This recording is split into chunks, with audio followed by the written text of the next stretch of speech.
We have to heal as a land. We have to heal as individuals. And I think above all, we have to heal as a continent.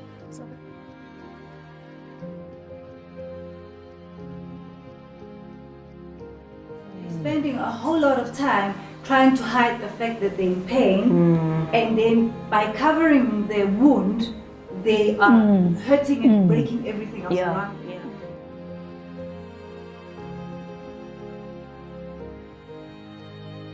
You can't pour from an empty cup. Yeah. So it's so important to fill your own cup. Yeah. And it's not selfish.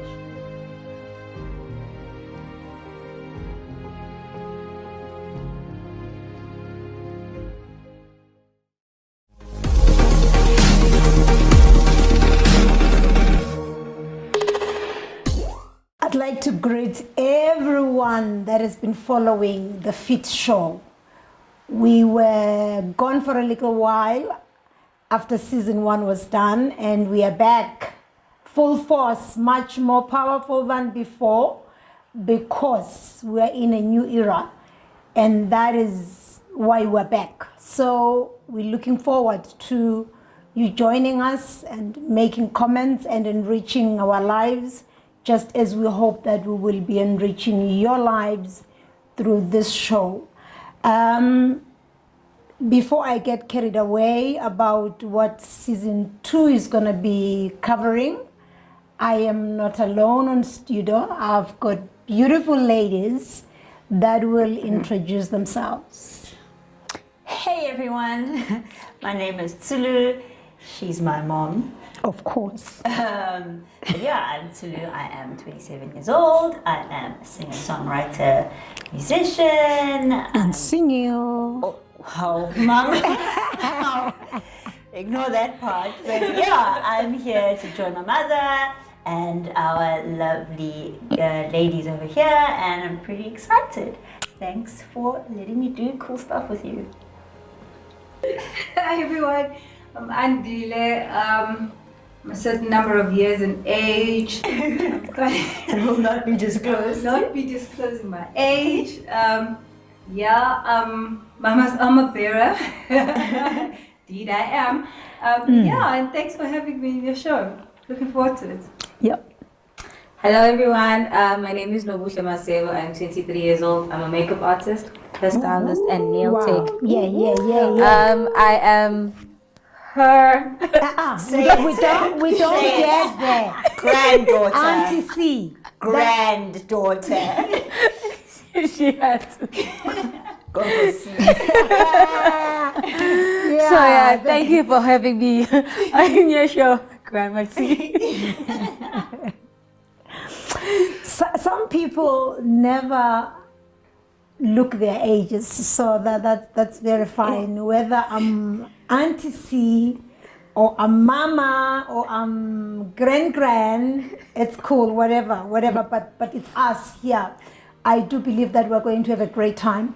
The second season, or the one that we are in now on the show, I think we're going to be looking at things that are honestly just life-giving.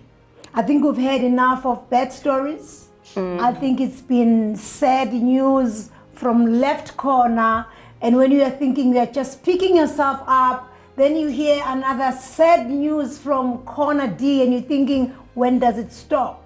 So on account of that, what will be very different in this show is that the first thing, from a technical point of view, we are not gonna do a marathon like we did with season 1. So this time around, we wanna breathe, we wanna chill, and you will understand why. We will only have 2 episodes in a month, and we will let you know in advance through our adverts as to when we will be having the shows. But I think what becomes critical, and hence it links to the number of episodes that we will have on a monthly basis, is the fact that season 2 is about rebuilding. You know that we have been scarred. Some people have been scarred for life because of the new era that we found ourselves in.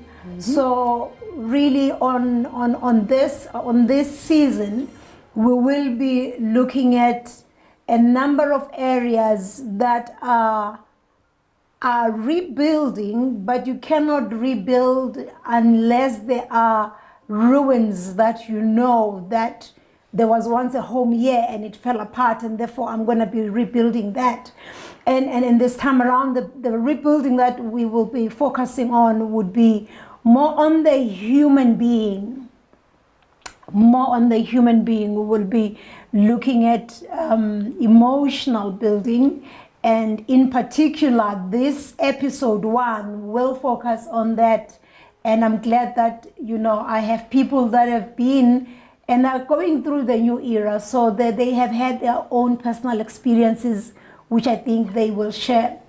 So we will be looking at emotional, we will be looking at psychological, physical, mental, as well as physiological wellness. So that's what's going to be key up until we are done with season 2. And I am seated here completely healed from the top of my head to the soles of my feet. Preach it, girl. Therefore, Preach it, girl. you know what? I am literally fit in all aspects to be running this particular section of the show, because you can never take people to Durban unless you've been there. Thank God there is Mary's and GPS that speaks to us. But yeah, healing. We have to heal as a land. We have to heal as individuals. And I think above all, we have to heal as a continent. So that is what this season 2 is going to be focusing on. I did some little bit of reading on just the meaning of emotional, when someone is emotionally bruised. And while I do have my own understanding of it, not necessarily from the dictionary, but from having lived it, I think there is always a difference when you have lived something than when you have heard about something. Experiencing it and having heard about it are two different things. I almost just said hallelujah right there. So it would be interesting that from my teammates here, they kind of share with the viewers what their understanding of emotional wellness is, or emotional healing is, really, because that's what we are talking about. Anyone that just wants to comment, and what that, however you understand it to mean. But I think more importantly, what was your emotional journey that allows you to sit here and say, there was an area in my senses, because emotions is about senses, that says to me, I can look at that and say, I'm healed. I think for me, first of all, I really do enjoy I like the new approach that we're having with the show, of like focusing on not just emotional healing, but your physical, your mental, all of that. Because for me, I think God makes a human being to be multidimensional. Yeah. So you can't just take care of like one aspect of your healing. You can't just go to the gym, eat well or whatever, and just be those things. But in reality, you're actually just a mess inside. Yeah. So I think this whole approach of focusing on all these different dimensions and aspects of a human being is so important. For me, just emotional wellness, it's a tricky one, because it's not something that for me personally, I think it's something that you work on every day. You have to do certain things. It's like some of these things that I read on Twitter that talk about constantly waking up and choosing yourself.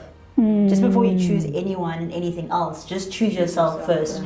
And it's things I've said to you, like when you Don't open my door. It's my chilling time. It's things I've said to you when like you give, I think just based on like your career as a pastor and a person that works with the church, that you can't pour from an empty cup. Yeah. So it's so important to fill your own cup. Yeah. and it's not selfish. Yeah. And I think growing up, I just think based on some of the things that we've heard in our surroundings, we often think, Wuti, no, I can't. It's selfish if I, and it's not selfish. Yeah. You know, it's something that I've said to Andile as well, where she'll do like 5 million jobs. She works with 2 laptops, and she'll type one thing on this laptop and another one here. And he's here. And I'm like, girl, you need to slow down and you need to take care of yourself, you know. The work's gonna get done either way. So I think emotional healing, or emotional well-being, I mean, for me, in as much as it's a tricky and kind of broad subject, it is very important to know that it starts with yourself. Yeah. That's how you kind of Yeah. improve your emotional well-being. You're starting with yourself, and it's not selfish Yeah. to start with yourself. Yeah. I don't know. Yeah. You spot on. Thanks, Carol. Yeah. Yeah, I think for me, well, actually, I think that really speaks to what it is, and starting with yourself. I think mostly, you know, everyone's gone through something in life, and my take in life is stop and be present in what you've gone through so that you can get out. And most of the time, we don't stop to say it happened, you know. And therefore, that's why you find people in denial of, you know, I'm not in pain, and yet then that's where abusers come from. That's why people are in prison, because they never stopped to say, I'm in pain, I'm hurting. So they're spending a whole lot of time trying to hide the fact that they're in pain, and then by covering their wound, they are hurting and breaking everything else around them. And then you're finding that when in the end, it's like, oh my goodness, this person is actually broken, you know, and they can break you to a point where you're just like, I'm sassy. But it's because the person never took time. So what is important for me with emotional well-being is like if I look at where we've been the last few years of my life have been about being present in the present and saying, how do I heal out so that I know how to, because if I never take that time to say, this hurt me. So I've become very good at stopping in the now. If something happens to me, I stop now and I say, this hurt me. How do I deal with this? Am I still hurt? And check. Because if I don't check, I am terrible when I have not dealt it, because then I just become impossible. So for me, it is about that, and it's a very important topic, because people never stop to realize, and yet they are just leaving it. And living the pain. I think without making, like, we're going in rounds, I just want to get into the point where emotional wellness, when you really look at the psychological analysis of it, it hides itself, because it says while nobody can see that I am emotionally wounded, which is great, because then no one boxes you, no one runs away from you. But if we really look at the definition of a person who is emotionally well and versus a person who's not emotionally well, is that with emotional unwellness, there is an inexplicable, consistent fear that the person lives with. The behavior can be consistently very irrational. And I think there is one part which really kind of struck me, because it says that the person can go to extremes where not only are they having themselves running away from themselves because they keep on seeing what is not there, up until what is not there is literally there. The person emotionally and mentally has created fear and sickness that is not there up until it is there. But I think the biggest danger for me, it is when it gets to the extreme where people can literally begin to run away from that person.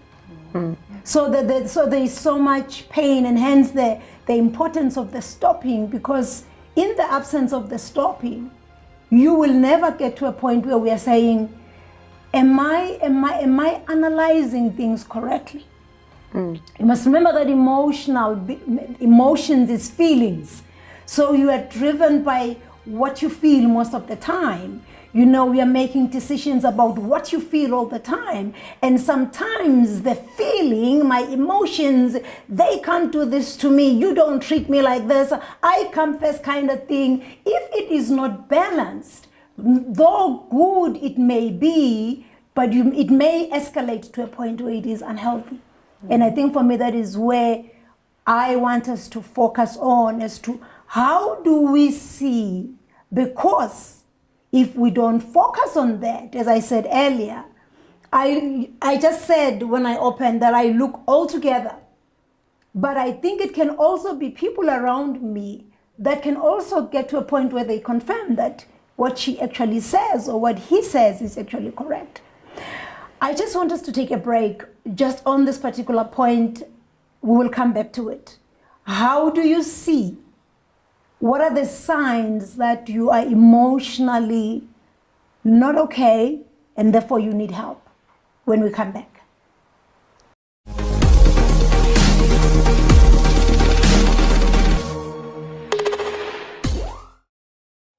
It's us again on emotional healing.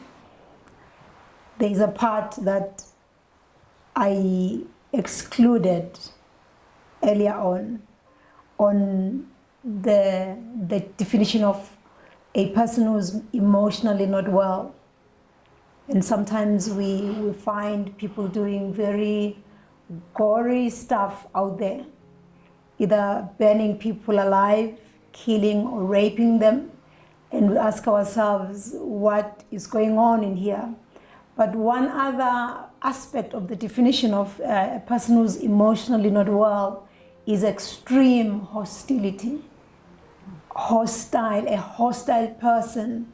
And that hostility can go to any heights, as long as he feels like this today or she feels like this today. People, instead of being people that are meant to be embraced, meant to be loved, meant to be encouraged, are people that are to be fought with. So the person constantly fights, not only with himself, herself, but to extremes, constantly fights with all other people all the time. It's almost like there is never anything that is right with anyone else but this particular person. And I think, therefore, the unspoken emotional right that they can actually do anything to anybody because they are forever emotionally okay, and yet it's hostility that has actually just jumped lines. So from that perspective, we can tell that we are not talking about a small matter, because it is hidden in suits, it's hidden in high heels. Believe you me, it's hidden right behind the makeup that we wear, because we're trying to be all, presentable. So we're dealing with something that does not easily show itself up, and it never gives you the warning signs unless you have spent enough time with the person to realize that here there is an emotional problem. We need to stop and journey back on the wounds so that the scars can begin to heal up. So I just thought that was very important to mention, because sometimes we think of emotional unwellness as something that is residing in the mental institutions only. And yet we stay with people that are so broken, so messed up, and a broken person can only but do exactly what is inside themselves, and that is breaking other people. So we need to be aware of this condition, because it is a disorder. It is something that is not meant or created to be a driver in a person's life. And having said that, I'm also just keen to know, from the team here, as to, have you ever been in a state where you know that this particular chapter is best just either ignored or walked away from? We call it defenses, we call it whatever, as long as we are not just going to face this and say, I'm dealing with you. Because in the absence of dealing with this thing develops into something bigger that begins to reshape you, and it begins to influence you differently. So I have been in a situation where I was really emotionally imbalanced, like I wasn't stable. Especially last year when, besides the fact that we were in solitary confinement, I was just going through some anxiety because there was so many things, so many sicknesses going on, and I started thinking, I'm going to lose my mom. Oh my God, I might not wake up tomorrow. Oh my God, my friend or my whosoever is not going to wake up tomorrow, is not going to see the light of tomorrow. So I'd get very, very anxious. I find myself shaking out of nowhere, like my heart beating fast, being afraid of nothing. Like a very little sound would scare me.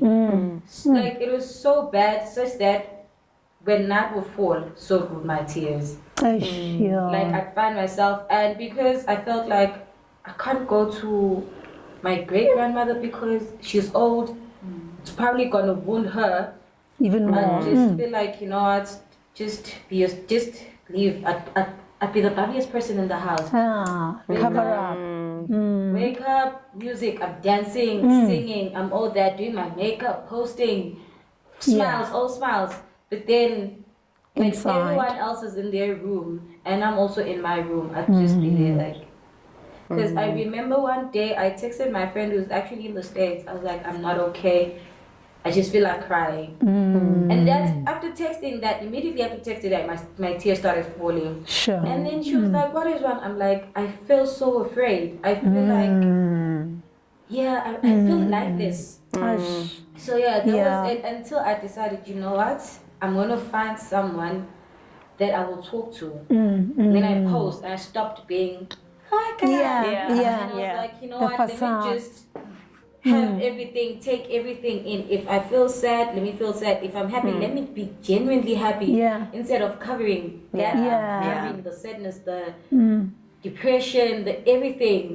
Because depression doesn't really mean you being so sad to a point where really you kill yourself. Even the littlest of things can trigger you. You know?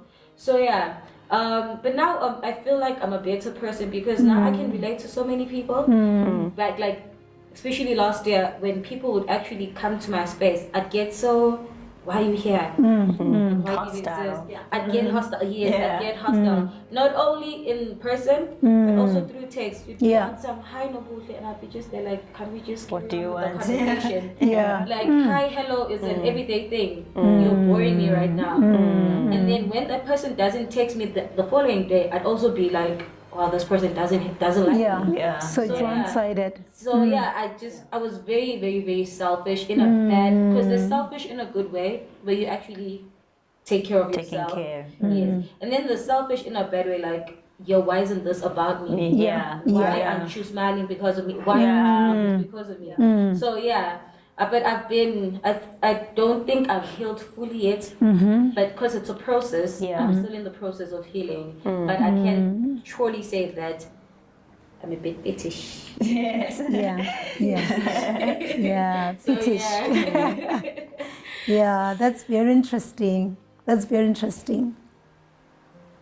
I think what is interesting is the fact that you are aware of where you have been and you are aware of where you are. I think for me, really, when I look at life in general and I look at just a human being, nothing beats truth about how you are feeling.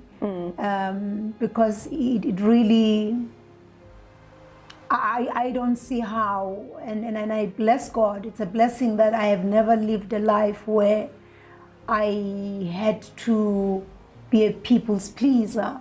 You know, I stand my ground. If I'm angry, I don't pray about anger that now holy. Oh, you display no, that. No. When I'm angry now. I will tell you the truth now, and I would walk away.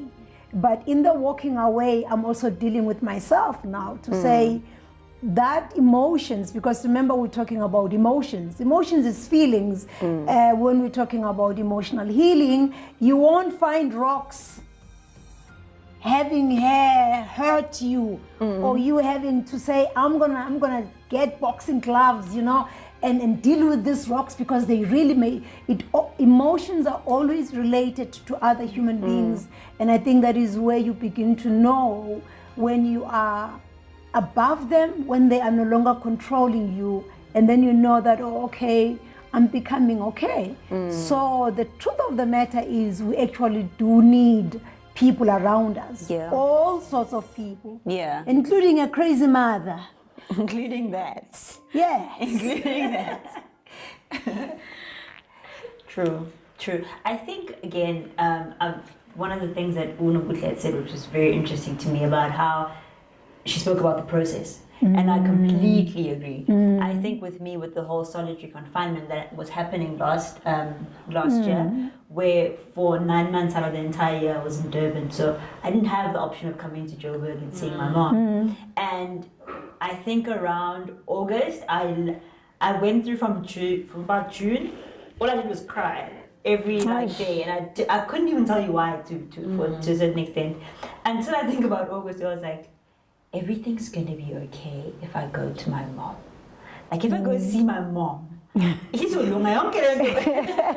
happening is going to relax, because maybe it's that. And as soon as we got down to level 3, I think it was, we got some restrictions kind of eased. Got a plane here, and I've been here ever since. But apart from that, one of the things that I had said, even coming here just after a couple of weeks and getting, to talk to somebody, exactly like how you're saying that we need people around us. I had to acknowledge that I actually developed, and it was such a weird thing because it's not like me. There's this thing called imposter syndrome, where like in your head, you are not, like all of a sudden, I'm not even joking. We laughing, but like in your head, you're not, like you lose your confidence in a very big way. And I think that's something that was an after effect of, obviously as a musician being told you can't play music right now. You can't do any of this right now.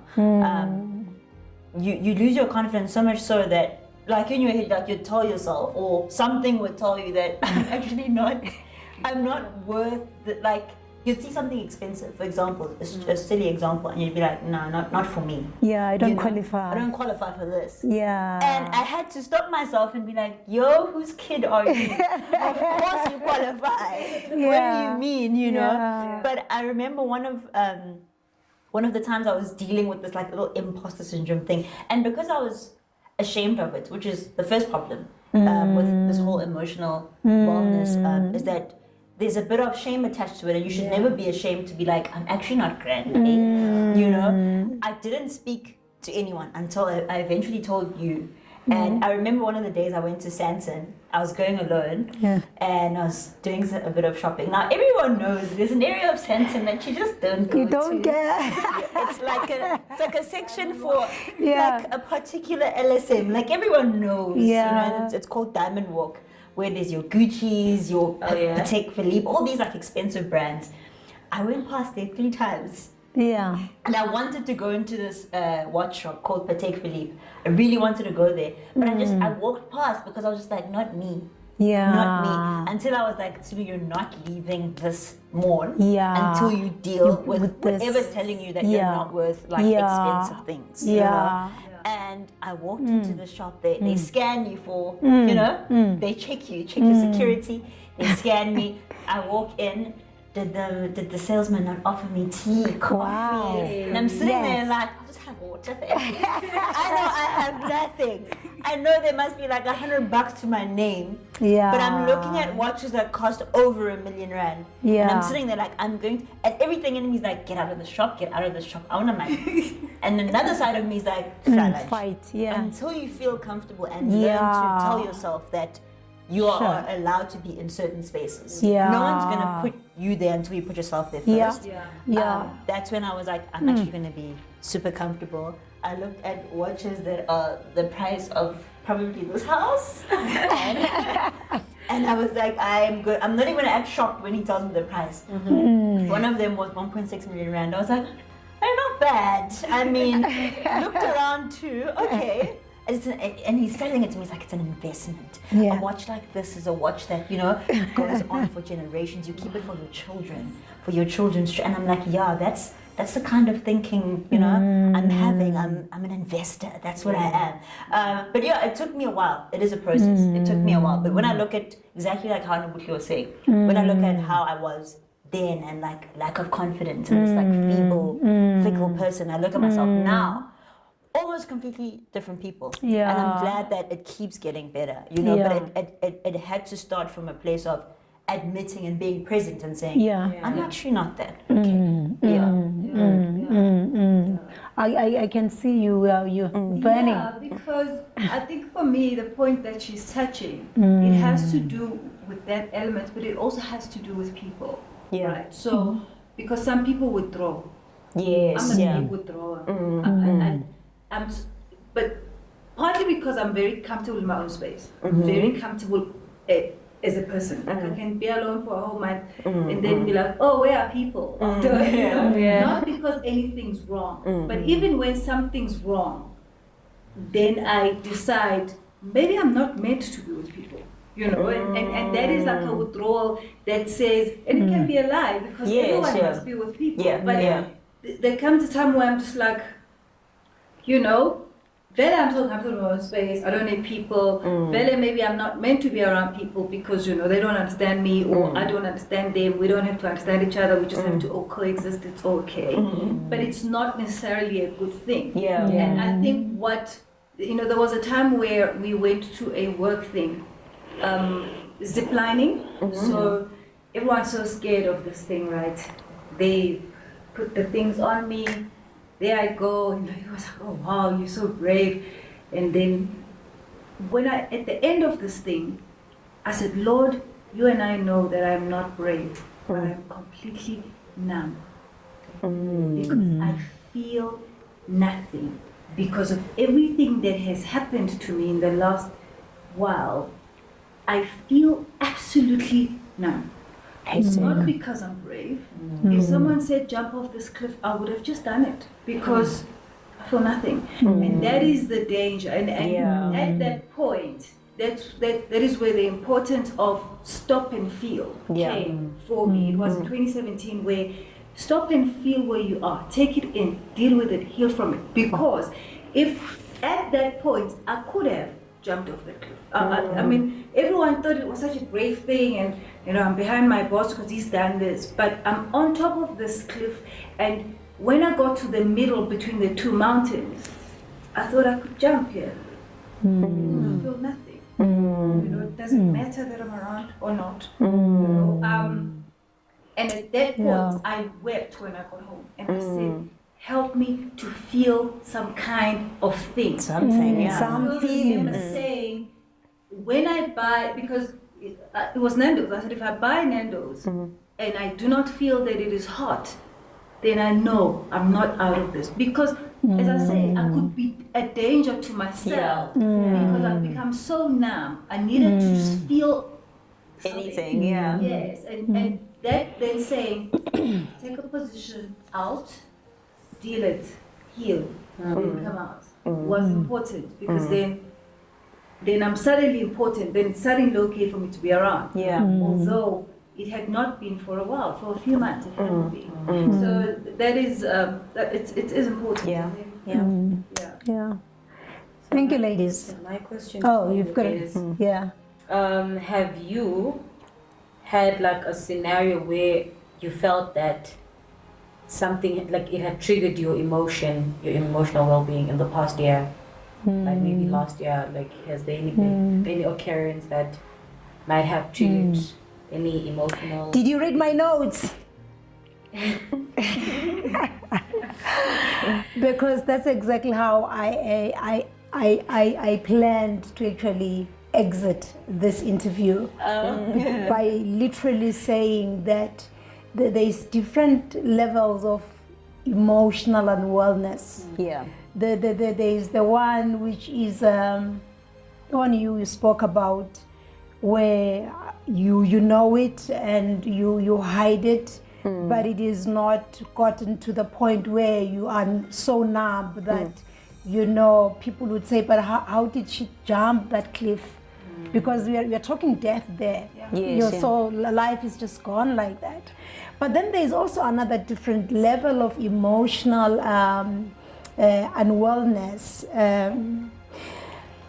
To be honest with you, the one that I felt, I could categorize it that it was completely a demonic fear.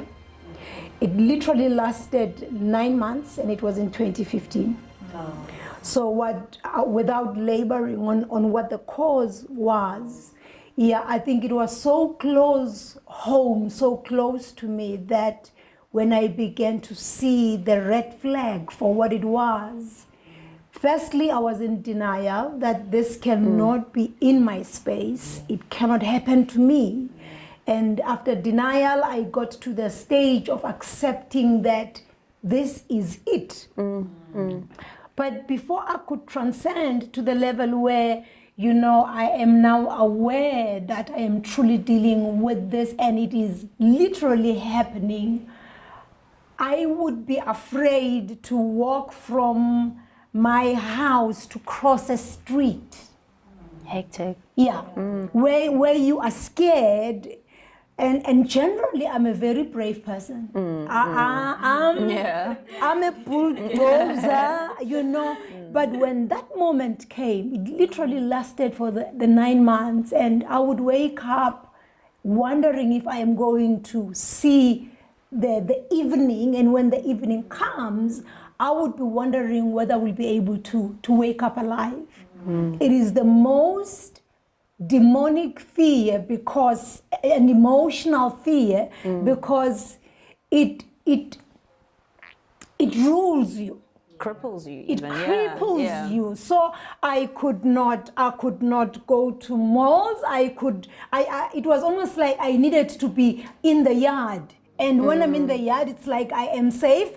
But also when I move from one room in the same house to another, it's almost like I must make sure that are my gears correct. To the point that even just to go make tea was like, okay, is there no poison in the tea?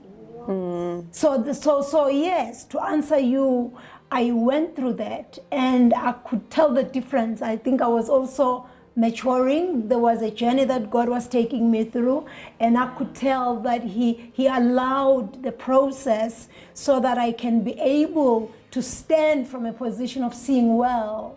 When a person is no longer now just dealing with a psychological matter emotionally, but it has transcended into a spiritual demonic fear that paralyzes the person. Because only then am I able to say, now I know that I'm not dealing with you. You may look very smart, sit in front of me, but I can see the spirit that's behind you.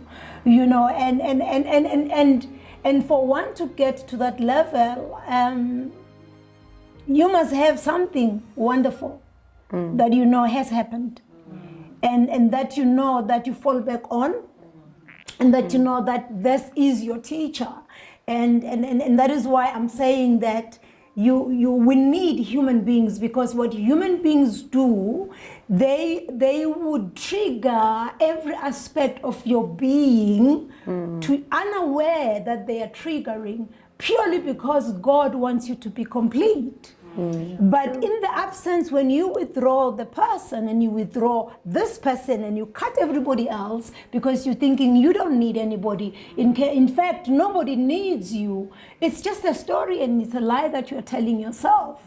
And in the process, you may cut people that are literally positioned by God in your life to actually unearth the wounds so that the wounds can be dealt and confronted.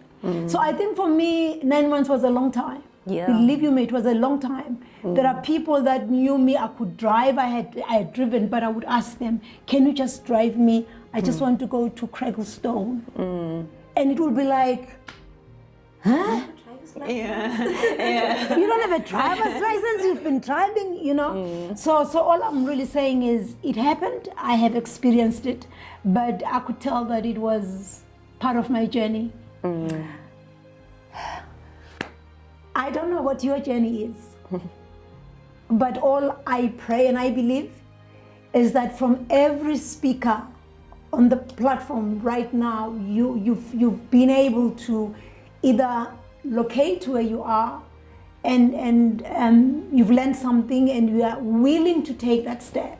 Believe you me, there is nothing as powerful as liberty. There is nothing as powerful as liberty. So wherever you are, as we say bye, just know that it ain't over with you until you really just begin to deal with you. Stay blessed.